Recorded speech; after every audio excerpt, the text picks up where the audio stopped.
you agree that regionalism in India appears to be a consequence of rising cultural assertiveness? Argue. Very very important question. तो यहां पे आपसे पूछा गया, देखिए what is the basis of regionalism, फिर आपसे पूछ रहा है कि क्या आपको लगता है कि अनइक्वल डिस्ट्रीब्यूशन की वजह से हो रहा है। यहां पे पूछ रहा है क्या आपको लगता है कि राइजिंग कल्चरल असर्टिवनेस की वजह से हो रहा है। सब कुछ भूल जाइए फॉर वंस, सब कुछ भूल जाइए। केवल एक चीज अपने दिमाग में सोचिए, रीजनलिज्म क्या होता है, उसके क्या कारण होते हैं। केवल इस बेसिक चीज को अपने दिमाग में सोचिए, ठीक है। मैं आपको दिखाने वाला हूं एक सिंपल सा आंसर। अभी हमने आंसर स्ट्रक्चर की बात करनी शुरू नहीं की है, मैं आपके दिमाग में केवल एक आइडिया बिठाना चाहता हूं। रीजनलिज्म क्या होता है, बड़ी सिंपल डेफिनेशन है। ऑलमोस्ट हर ईयर मैंने इसी डेफिनेशन का इस्तेमाल किया है। It is an ideology and a political movement which seeks to advance the causes of regions. It is an ideology and a political movement जो कि रीजन्स के कॉजेज को एडवांस करती है, ठीक है। बहुत सारे इसके एग्जाम्पल्स हैं आपके सामने, आपको मालूम भी होगा। नाउ इसके कॉजेज क्या क्या हो सकते हैं, ठीक है। रीजनल इकोनॉमिक इनइक्वालिटी, जो विदर्भ का एग्जांपल है। महाराष्ट्र में जो ईस्टर्न महाराष्ट्र, वेस्टर्न महाराष्ट्र में दिक्कत आती है, एक साइड विदर्भ है, एक साइड आपका जो है बॉम्बे, मुंबई, पुणे वगैरह वगैरह, ये सब देश, ये सब शहर हैं, और विदर्भ में आपका नागपुर है। तो इसमें आपको राइजिंग इकोनॉमिक इनइक्वालिटी की वजह से रीजनलिज्म की प्रॉब्लम आ रही है। सिमिलरली तेलंगाना में भी सेम था। तेलंगाना वालों ने कहा कि हमारी जो इनइक्वालिटी है वो बढ़ती जा रही है with respect to Andhra Pradesh, इसीलिए हमें अलग से स्टेट चाहिए। इसके बाद एक और कारण क्या था, sentiment of being deprived even after being rich in natural resources are grounds for the demand of a separate state. और इसका एग्जांपल आपके जो 3 स्टेट्स सन 2000 में बनाए गए थे, झारखंड, छत्तीसगढ़, उत्तराखंड, ये तीनों उसी के एग्जांपल्स हैं, ठीक है। उसके बाद राइज ऑफ पॉलिटिकल पार्टीज, जो रीजनल क्षेत्रीय लेवल पर पॉलिटिकल पार्टीज आती हैं। फॉर एग्जांपल पंजाब में अकाली दल हुए, उसके बाद तमिलनाडु में आपका जो regional parties Dravida Munnetra Kazhagam, DMK, AIADMK, ये सब हैं, and their demand for political cloud in the states, ठीक है। उसके बाद लैंग्वेज के आधार पर रीऑर्गेनाइजेशन ऑफ स्टेट्स हो भी चुकी है हमारी, जो 1960s के पहले हुई, 1956 में हुई, स्टेट रीऑर्गेनाइजेशन एक्ट के तहत हुई।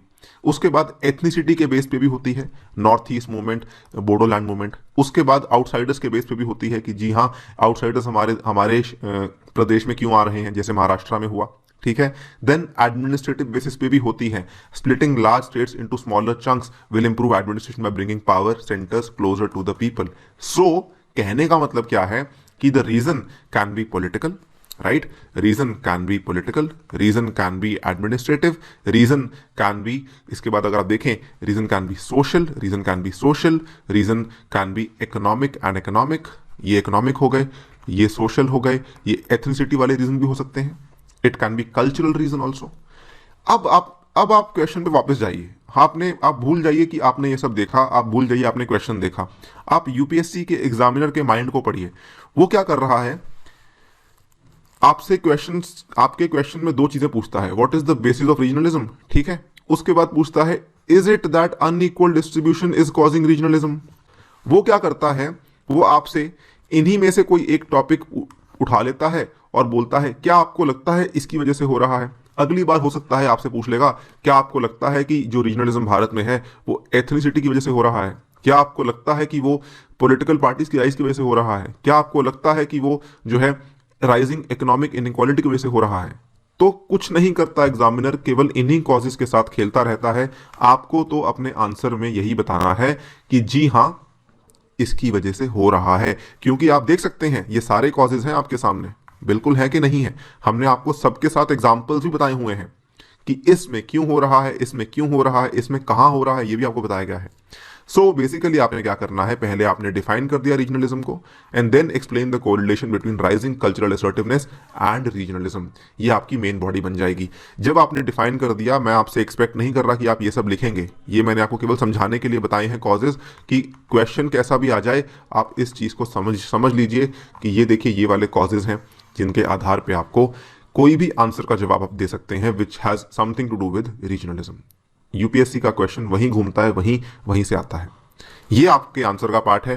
दिस इज योर इंट्रोडक्शन, जहां पे आपने बता दिया ये एक आइडियोलॉजी है, पॉलिटिकल मूवमेंट है। उसके बाद कल्चरल असर्टिवनेस के बारे में आपने बात करनी है और फिर दोनों को लिंक कर देना है कि जी हाँ, कल्चरल असर्टिवनेस ही इस कारण है जो क्षेत्रवाद में योगदान कर रहा है। तो कल्चरल असर्टिवनेस क्या होता है? Son of the soil doctrine explains a form of regionalism which is in discussion since 1950। According to it, a state specifically belongs to the main cultural group inhabiting it, or that the state constitutes the exclusive homeland of its main language speakers who are the sons of the soil or local residents. Examples आपके सामने हैं, demand for Dravida Nadu, Telangana movement, Bodoland demand within Assam, ये सब चीज़ें जो है बताती हैं son of the soil movement. तो ये क्या है son of the soil? Basically लोग बोलते हैं कि जिस स्टेट में हम रहते आ रहे हैं वो केवल हमारे लिए ही है, ये बाहर के लोगों के लिए नहीं है। This is what the son of the soil movement has stated from a very, very long time. The state specifically belongs to the main cultural group inhabiting it, or that the state constitutes the exclusive homeland of its main language speakers who are the sons of the soil or the local residents. Even Maharashtra में जो हुआ था वो भी ऐसे ही हुआ था, जब ये पुरानी बात है, जब जिस टाइम पे Maharashtra, I am not able to recall the party's name, जिन्होंने ये कहा था कि जो माइग्रेंट लेबर आ रही है बिहार से और उत्तर प्रदेश से, उनको हम एंट्री करने नहीं देंगे। तो I can't remember the Maharashtra Navnirman सेना, MNS, यस, महाराष्ट्र नवनिर्माण सेना ने ये करवाया था जब उन्होंने कहा था कि बाहर के लोगों को हम अलाउ नहीं करेंगे। जो हमने एग्जांपल आपको यहाँ बताया है, inflow of outsiders, this was basically on the behest of MNS, Maharashtra Navnirman सेना, जिन्होंने कहा कि बाहर से लोग अलाउ नहीं करेंगे, राइट। सो ये एक कल्चरल असर्टिवनेस है, और आप बता सकते हैं कि जी हाँ, इसी की वजह से क्षेत्रवाद में योगदान हो रहा है। कैसे?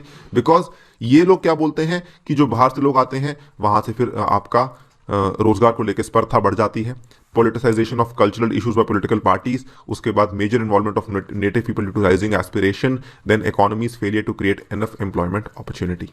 ये सभी चीजें आपकी कहीं ना कहीं जो कल्चरल असर्टिवनेस है ये इसीलिए हो रही है because of all these things. Hence, in conclusion, आप कह सकते हैं, in order to tackle regionalism in long-term manner, the problem needs to be taken in comprehensive manner, implement policies which address regional aspirations and forge a common feeling of nationalism across the country. Again, conclusion अगर आप नहीं भी बताएंगे तब भी it is fine, because ये question 150 words का ही है। It is not expected from you कि आप कंक्लूजन को यहाँ बताएंगे। आप जो है इतना भी लिख देंगे कि जी हाँ कल्चरल असर्टिवनेस की वजह से हो रही है, कैसे हो रही है आपने बता दिया, आपका आंसर यहाँ पे खत्म हो जाता है।